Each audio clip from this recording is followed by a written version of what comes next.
we can extend the methods for integrating real-valued functions to parametric or vector-valued functions. Now suppose we have the instantaneous rate of change of position with respect to time. So in this case, that represents the velocity, but this can be any rate function. So what we do first is separate the variables.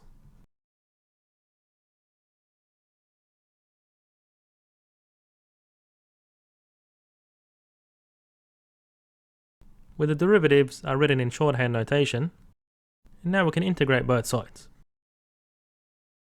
So we can take the unit direction vectors outside the integral, because they're constant, and use the addition rule to break this up into two integrals.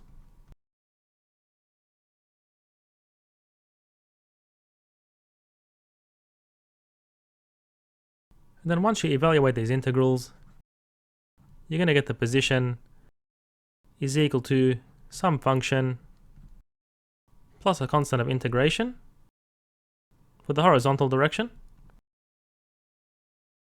then plus the y component of the position plus a constant of integration in the vertical direction.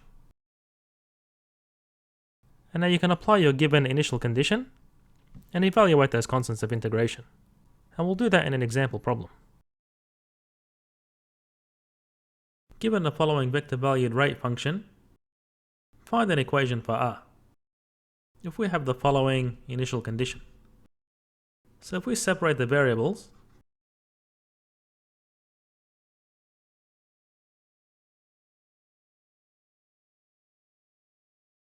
and integrate both sides of the equation, then we obtain the following result.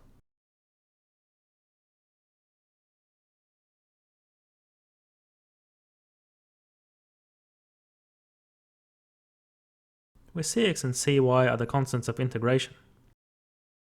And now applying our initial condition, then what we obtain for the component of this vector in the horizontal direction is 3 is equal to 1/3 by e to the power of 3 by 0 plus the constant of integration. And in the vertical direction, we obtain pi on 4 is equal to minus cosine of 0, which is 1, plus the constant of integration. And now you can solve for the constants of integration, substitute them back into this equation, and you found your equation for r.